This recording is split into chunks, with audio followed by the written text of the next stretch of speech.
एक बात कल मालूम पड़ी।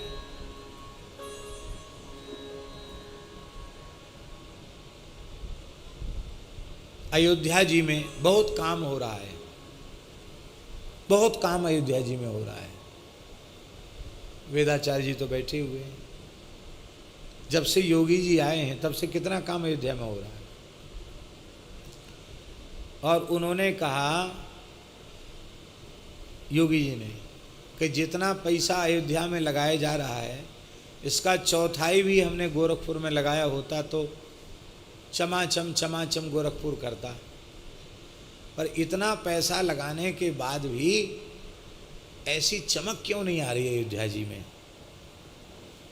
संतों से कहा उन्होंने, आप लोग अपना भजन बढ़ाइए, तपस्या बढ़ाइए, इतना धन खर्च हो रहा है, इतना समय खर्च हो रहा है, फिर भी वो जो दिव्यता चमक है वो नहीं आ रही है, उसके लिए कुछ उपाय कीजिए। तो कल जगत गुरु रामानुजाचार्य डॉक्टर श्री स्वामी राघवाचार्य जी महाराज कल ये बात बता रहे थे कि उन्होंने अयोध्या के संतों से पूछा ये बात। तो फिर दूसरी बात चल गई, हम बोल नहीं सके और उनसे ही हमको बोलना चाहिए था, लेकिन अब याद आ गई तो अब बोल देते, पता नहीं याद रहेगा कि नहीं रहेगा।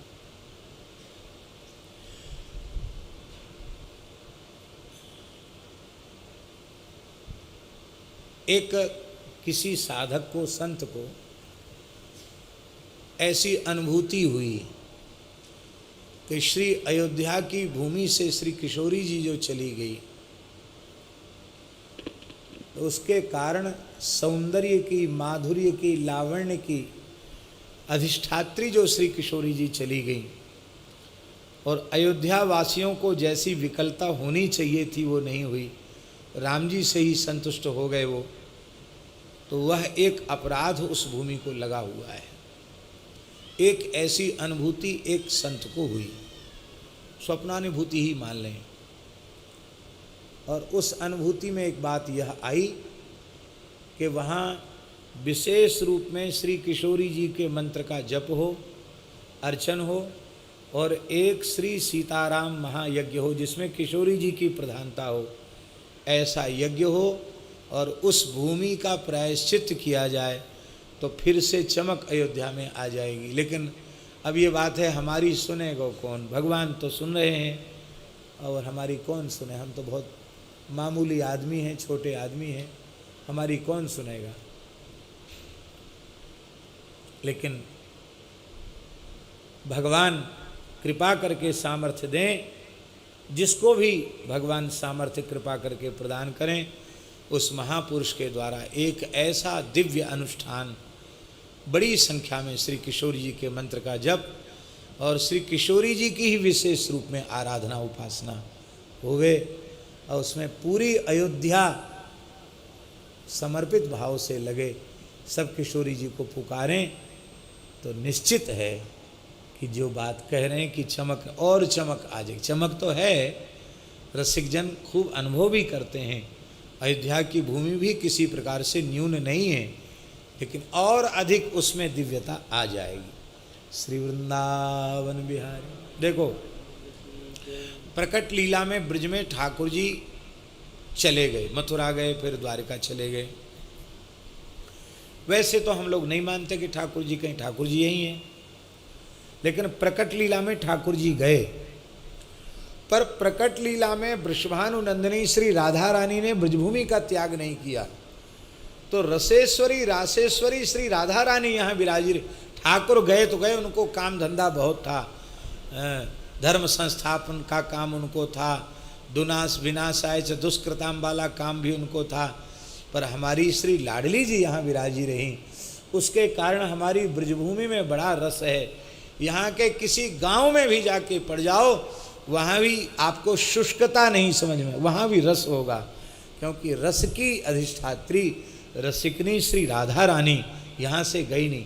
श्री जी भी यदि मथुरा द्वारिका चली जाती तो हमको ऐसा लगता है कि शायद यहाँ भी शून्यता आ जाती, लेकिन किशोरी जी ने ब्रज नहीं छोड़ा, लाल जी ने भी नहीं छोड़ा, लेकिन प्रकट लीला में किशोरी जी ने ब्रज नहीं छोड़ा।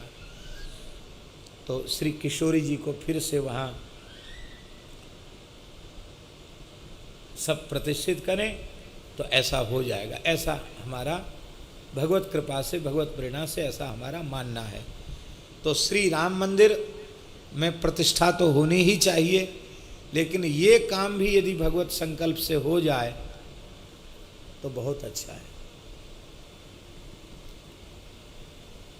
एक बात क्या है कि सब बात पर सब लोग विश्वास नहीं कर सकते, ये बात है। उसमें बड़ा घाटा होता है, बहुत घाटा होता है, बहुत हानि हो जाती है, अपनी हानि होती है, दूसरों की भी हानि होती है। इसलिए भगवान किसी को भी निमित्त बनावें।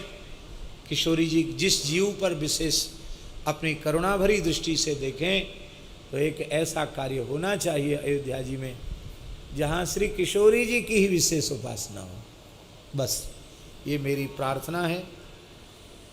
और जो बात पूछी गई योगी जी के द्वारा उसका उत्तर भी है। श्री वृंदावन बिहारी लाल की